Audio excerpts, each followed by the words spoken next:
Back to that same old place, sweet old Chicago.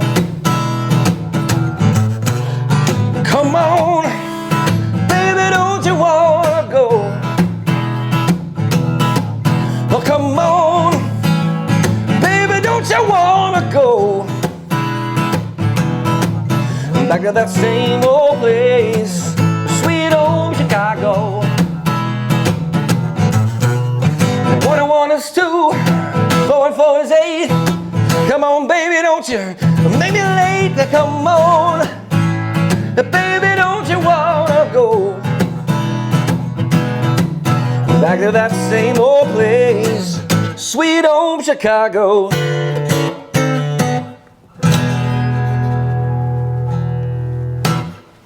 Welcome to the Beau Show, Sweet Home Chicago. I know it well because I went to college just north of Chicago and loved the city. But over this past weekend, there were 65 people shot and 10 of them were fatal. A woman was also fatally stabbed. Some of these shootings happened while the victims were in their car by shooters who were also in cars, which you might call a drive-by shooting. The previous weekend, 3 people were killed and another 43 others wounded by shootings in Chicago. 8 people were shot in one mass shooting at a Chicago police officer's home. What the hell is going on in Chicago? Have a listen to what Chicago Police Superintendent David Brown said about this past weekend.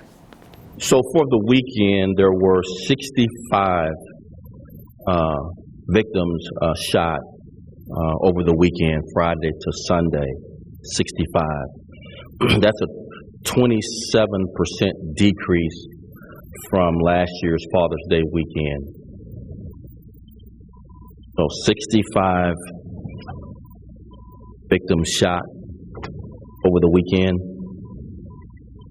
which is a 27% decrease from last year's Father's Day weekend, of who 89 were shot over that.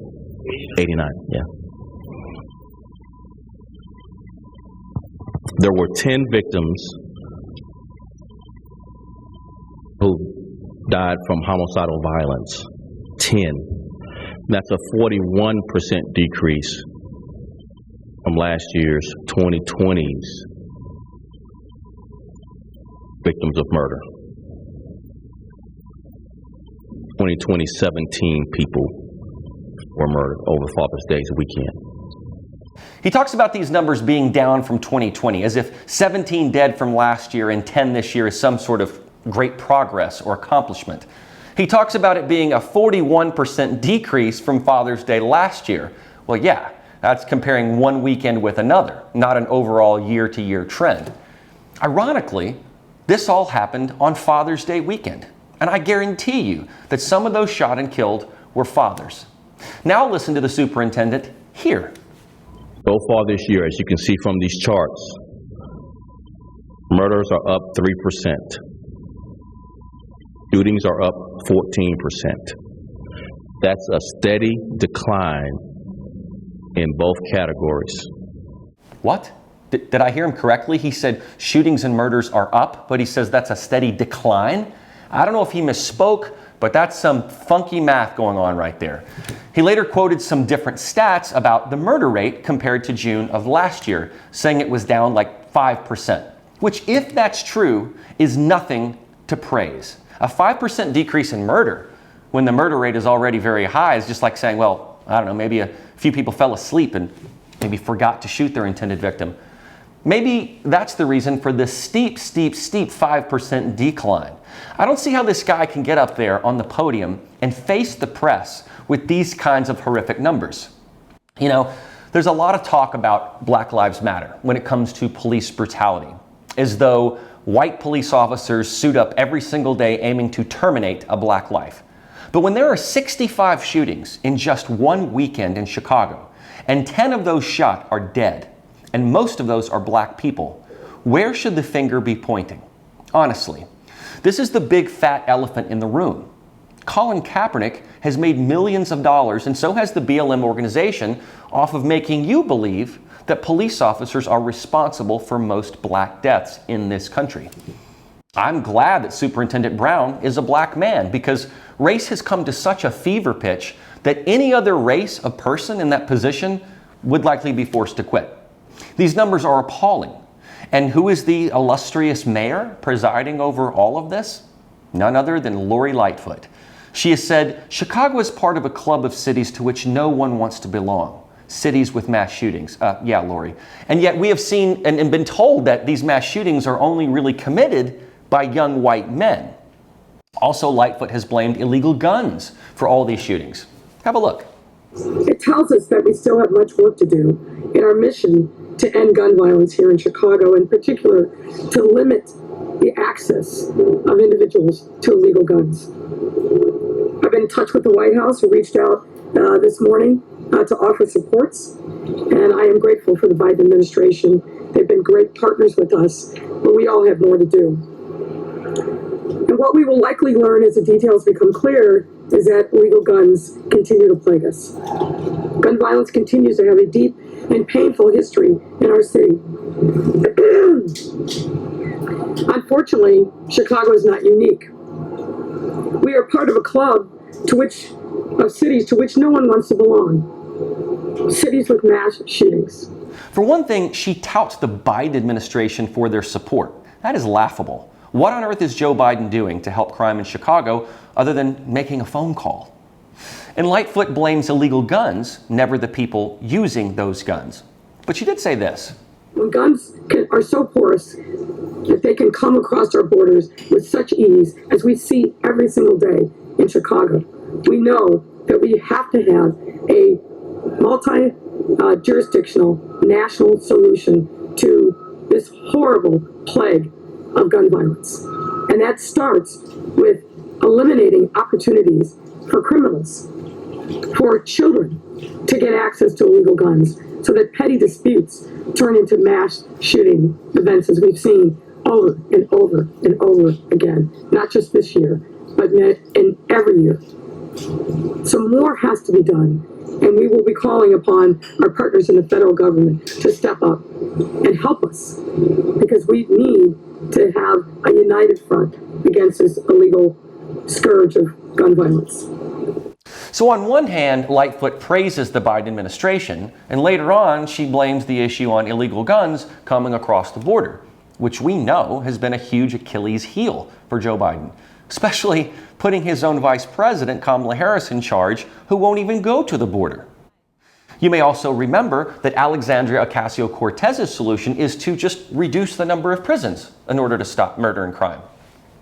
I'm not kidding about that. She really thinks that. But Chicago has been a city where this has been a problem for quite some time. I've mentioned in prior shows that Minneapolis has had an issue with this as well. It's very unsafe. And something to note about these cities is that they are run almost entirely by Democrats. The mayor of Minneapolis, Jacob Frey, Democrat. Mayor of New York, Bill de Blasio, Democrat. Mayor of Atlantic City, Marty Small, Democrat. This is one of those logical things you look at and wonder why the citizens of these cities keep re-electing the same flawed people of the same party. Republicans in general are tougher on crime. When it comes to law enforcement, such as the border, Republicans are simply more hardline.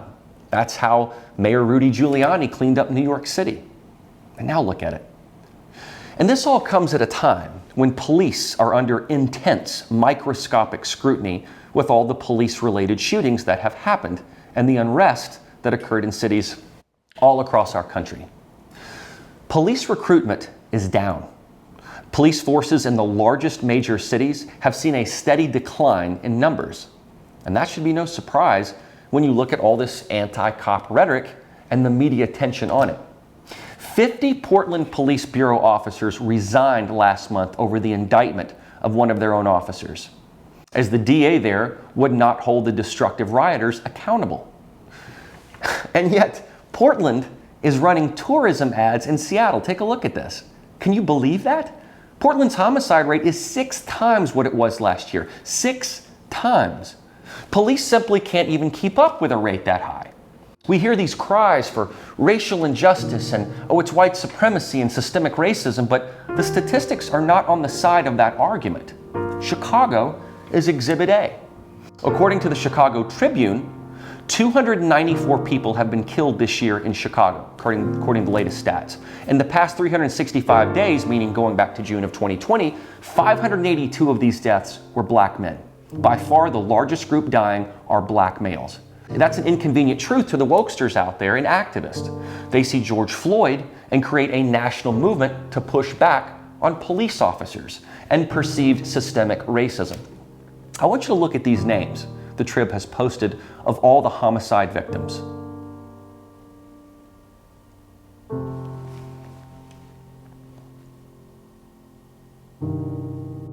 This is sad. It's like when they do in memoriam tributes at the end of award shows, except this list is much, much longer. You know when Benjamin Crump and Al Sharpton are up there getting their pockets lined and shouting, "Say his name, say his name, say her name." Well, they would simply not have enough time to read all these names that you see listed by the Chicago Tribune of these black men and women who were senselessly murdered. I have to ask a serious yet somewhat rhetorical question. Do their lives matter? Do they? Because Al Sharpton is a fraud and a charlatan. He's always up there kicking and screaming about racism and black lives, but when was the last time that Al Sharpton was in Chicago doing one thing about the homicides in the community there? You've got celebrities out there bailing people out of jail last year for committing crimes and looting and lighting buildings on fire. But where are they when 65 people are shot in Chicago? What has Mayor Lightfoot done? What is the city council doing? What is Illinois Governor J.B. Pritzker doing? What is Lieutenant Governor Juliana Stratton doing? What is Attorney General Kwame Raoul doing? What are Illinois Senators Tammy Duckworth and Dick Durbin doing? Every politician in Illinois that I just mentioned is a Democrat. And I'm not saying that to be an ideologue, because I am not an ideologue. I don't care about party. But objectively speaking, what does it say about the Democratic Party if their leaders allowed this to happen? Why is there no accountability? The media told you that Donald Trump and white supremacy were the reason that black lives were perishing. Is that really true? Or do they just not perform their duty and report what is really going on? And for the police superintendent to get up there and act like they have achieved something when I'm not even sure if he was doing the math properly. It's incomprehensible. We just celebrated Father's Day this last weekend. How many fathers just died in one weekend? Did they tell you that statistic? Guess what other holiday we celebrated this last weekend for the first time? Juneteenth, commemorating the end of slavery. That's all about black people and helping their lives. But look at the destruction of these lives. I just listened to Atlantic City Councilman Mo Delgado give a very, very impassioned speech on TV earlier this week. He said they need help. He was asking Democrat Governor Phil Murphy to come to Atlantic City, to be on those streets. He asked for help from Joe Biden. What the hell is the good in making Juneteenth a federal holiday if Biden and other local leaders, hello Democrats, are not protecting their streets and their citizens? Now, from a pragmatic perspective, the leaders cannot always change what's in a killer's heart. No legislation will change that. Evil and the will to do harm are matters of the heart. But what leaders can do, and what they should do, is tighten up their enforcement and create some real punishment for violent criminals. We are witnessing what anarchy looks like. We went through a whole year of hearing, defund the police, get rid of them, ACAB, all cops are bastards. And shocker, police recruitment declined. You had idiotic people in Congress like AOC suggesting the reduction of prisons and to get rid of DHS and ICE. I was listening to this press conference by these folks in Atlantic City where there have been 15 homicides recently. And almost the entire group there was black. And they were begging and pleading for better leadership and solutions. They were complaining about a lack of police presence and that many killers of many of these victims were still at large. And they were wondering, why have there been no arrests? Well, I feel their pain.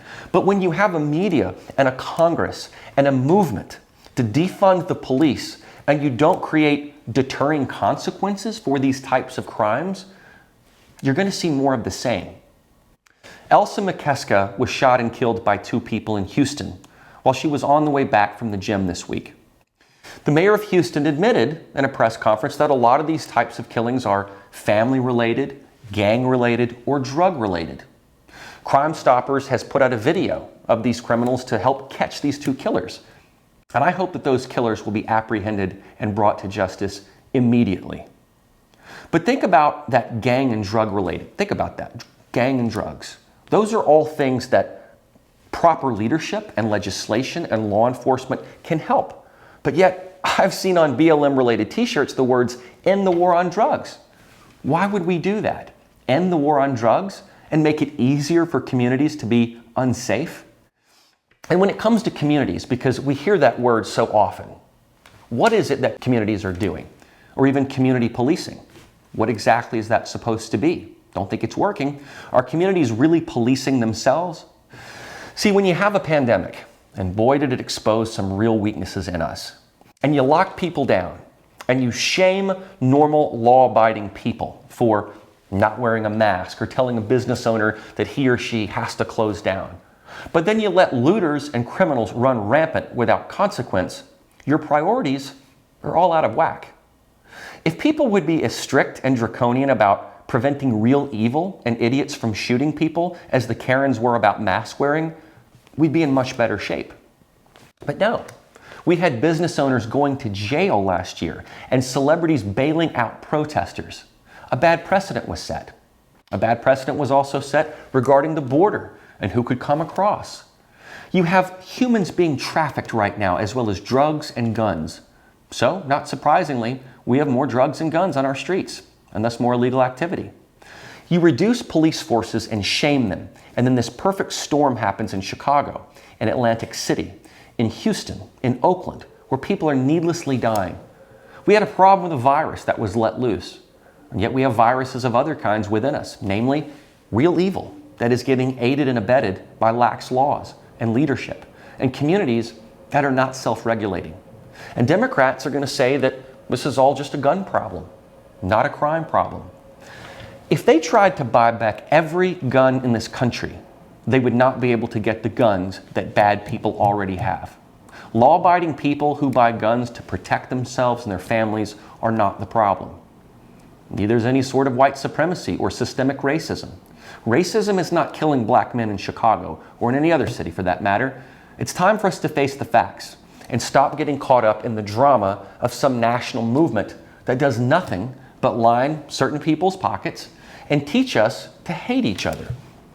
If those so-called leaders and legislators put that money and that investment into stopping crime and drugs, we would have a safer country. But you know what? We're looking like pretty third world right now. And no press conference by Lori Lightfoot or Joe Biden is going to change that.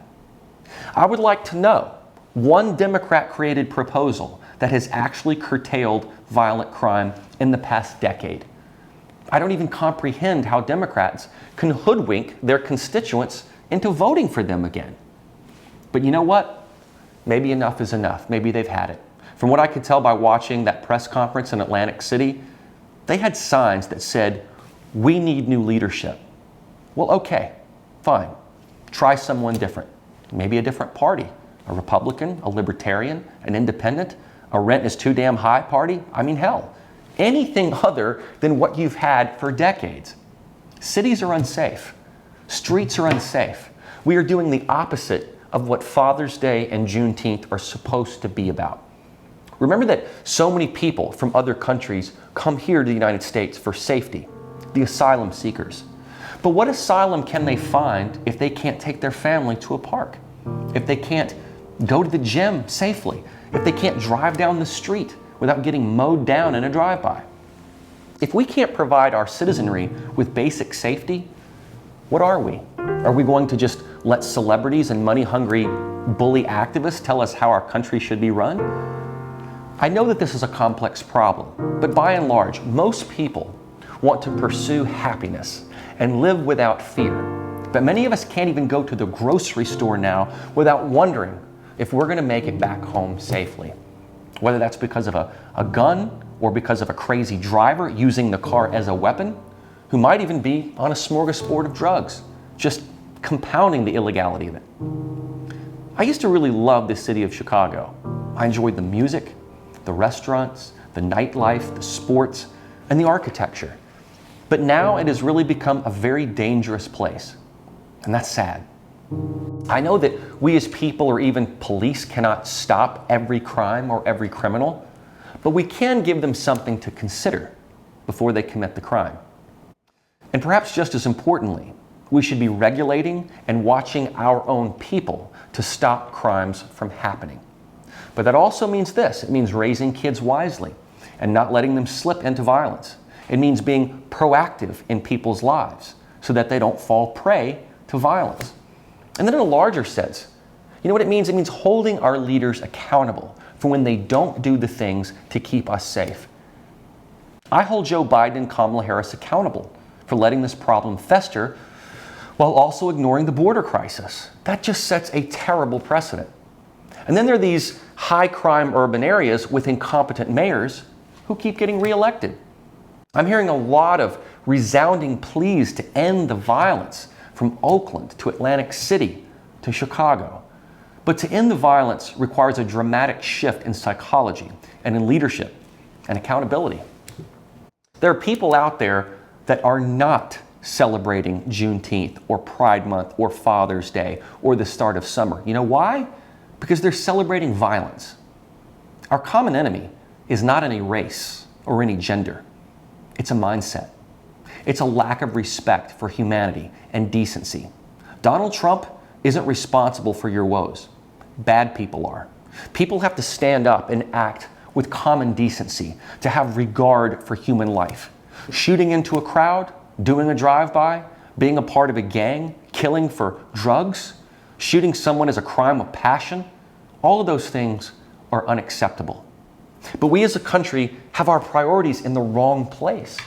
I can tell you right now that Joe Biden is not going to fix this because he doesn't know how. He's had decades to fix problems like this, and he has failed. So on a more local level, where it can really, really count, elect the right leaders, the people with a plan, that have had enough, not the woke ones. They're all just talk. Police are necessary unless you want more and more of this. They are deterrents. Stiff penalties and laws are deterrents.